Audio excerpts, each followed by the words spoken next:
जय सनातन धर्म की। प्रिय सनातनियों, आप सभी का स्वागत है हमारे इस कार्यक्रम में। सनातनियों, आज एक ऐसा दृष्टिकोण आपको देता हूं जिस दृष्टिकोण के बाद आपको ये पता तो लग जाएगा कि आखिर आप धर्म के पाले में हैं या अधर्म के पाले में हैं। यानी आपका भविष्य बेहतर होगा या आप इस प्रकृति के जो संतुलन बनाने का जो एक प्रयास है उसमें आप नुकसान में रहेंगे या आप विनाश की तरफ खड़े हैं। इसका आकलन आप बहुत सहजता से कर पाएंगे। इस बात को और साधारण करने के लिए आपके सामने दो शब्द रखता हूं, एक है संदेह और एक है संशय। ये दो शब्द हैं। आप मुझे बताइए इसका क्या मतलब है, संदेह का क्या मतलब है और संशय का क्या मतलब है। अगर इन दोनों के अर्थ को आप समझेंगे तो आपको यथार्थ पूरी तरह से समझ आएगा।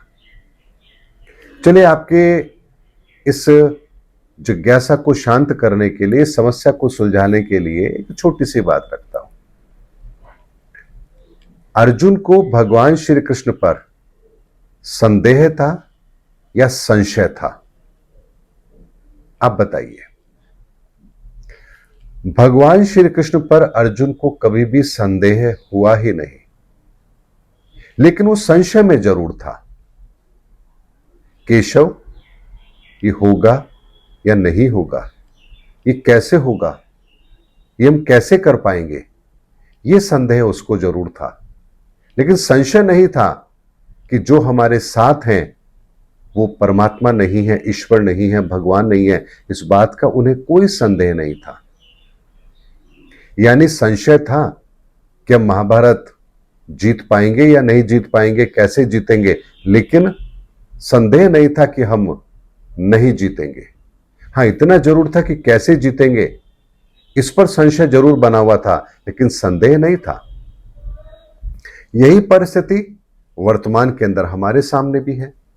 युग परिवर्तन हो रहा है।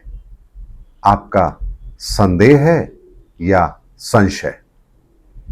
अगर आप सकारात्मक दृष्टिकोण से सोच रहे हैं तो आपके मन में संदेह हो सकता है, अरे कैसे होगा, 800 करोड़ लोग हैं, लोगों की अपनी सोच है, पूरी दुनिया के अंदर इतनी ताकतवर सरकारें हैं, इतना जातिवाद है, धर्म के नाम पर इतनी लड़ाई है, आतंकवाद है, इतना कुछ है। इन सबका समाधान आखिर कैसे निकल सकता है? अगर इसका आसानी से समाधान निकल सकता होता तो इतने सालों से जो लोग प्रयास कर रहे हैं, बड़ी बड़ी संस्थाएं हैं, शंकराचार्य हैं, मठाधीश हैं, फादर हैं, पोप हैं, मौलवी हैं, न जाने कितने लोग प्रयास कर रहे हैं, तो आखिर इनका समाधान अब तक क्यों नहीं निकला? और अगर अब तक नहीं निकला तो ऐसी कौन सी जादू की छड़ी आ जाएगी जो आने वाले कुछ समय के अंदर इन समस्याओं का समाधान हमें दे देगी? तो आपके मन में एक संदेह आ सकता है, कैसे होगा?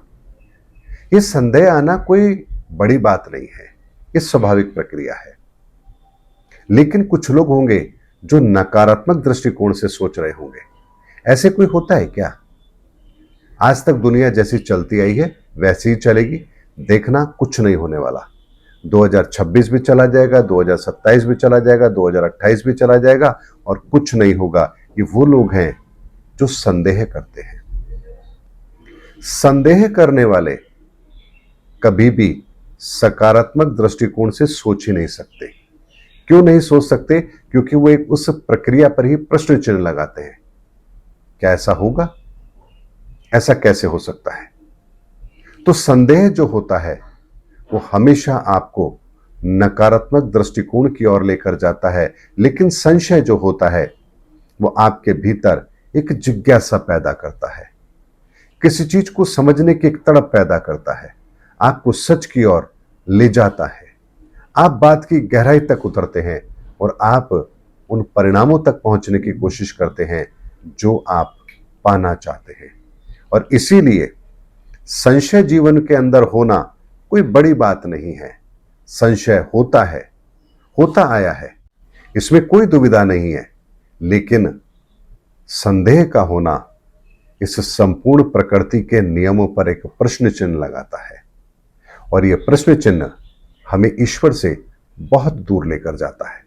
इसीलिए जो लोग युग परिवर्तन को संदेह की नजर से देख रहे हैं, वहां पर उन्हें अभी इस धरती का, इस प्रकृति का कोई भी नियम पता नहीं है कि आखिर ये धरती, ये प्रकृति, ये परमात्मा का बनाया हुआ ये संसार आखिर काम कैसे करता है।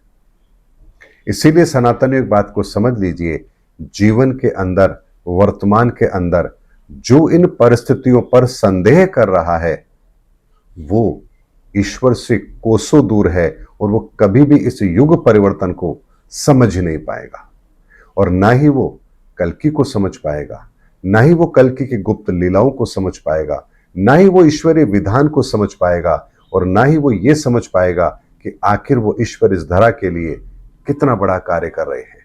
इसीलिए संदेह वो बीज होता है जो अगर एक बार आपके हृदय में आपने रोपित कर दिया, तो आप फिर नकारात्मक दृष्टिकोण से सोचते चले जाएंगे, और आप अपने आप को उस जगह ले जाएंगे जहां से आप चाह करके भी अपने आप को बाहर नहीं निकाल सकते। इस बात को ऐसे समझ लीजिए कि रावण को संदेह था, संशय नहीं था, संदेह था। ये कैसे हो सकता है? ये भगवान कैसे हो सकते हैं? अगर ये भगवान हैं तो फिर जंगलों में क्यों भटक रहे हैं? ये उनका संदेह था। लेकिन अगर ये उनका संशय होता तो वो फिर और पैरामीटर पर भगवान को जानने की कोशिश करता और अपने सही दृष्टिकोण को जरूर प्राप्त कर लेता। इसीलिए संशय करना अलग विषय है, संशय का होना अलग विषय है, लेकिन संदेह का होना एक नकारात्मक दृष्टिकोण आपको देता है। इसीलिए कभी भी संदेह की दृष्टि से मत देखिए। जब आप संदेह की दृष्टि से देखते हैं तो आप फिर उस परिस्थिति को वैसे नहीं लेंगे जैसे उस परिस्थिति को आपको लेना चाहिए। इसीलिए संदेह का कोई समाधान नहीं है, और संशय हमेशा अपने गंतव्य तक जरूर पहुंचता है, उसका समाधान आपको जरूर मिलता है। इसीलिए खोजी बनिए, और खोजी बनने के लिए सबसे पहले आपको संशय आपके मन में आना आवश्यक है, और संशय यदि आ रहा है तो आप उसके समाधान तक भी जाएंगे। लेकिन अगर संदेह आ रहा है तो आप पूरी प्रक्रिया पर ही फिर प्रश्न चिन्ह लगाते हैं।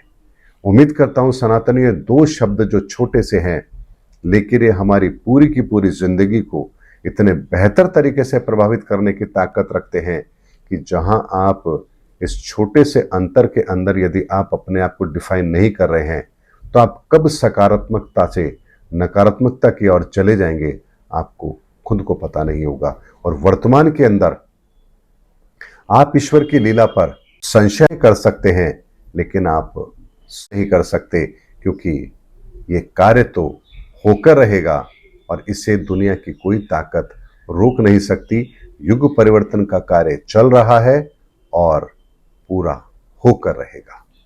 उम्मीद करता हूं सनातनियों, आज का ये छोटा सा वीडियो आपको एक दृष्टिकोण देने के लिए पर्याप्त है कि आप धर्म के पक्ष में खड़े हैं तो क्या दृष्टिकोण होना चाहिए, और अगर आपका दृष्टिकोण अलग है तो आप कहां अधर्म की तरफ खड़े हैं। उम्मीद करता हूं सनातनियों, मेरा वीडियो आपको जरूर अच्छा लगा होगा। अगले वीडियो में आपसे फिर भेंट होगी। तब तक हमारे चैनल पर बने रहिए।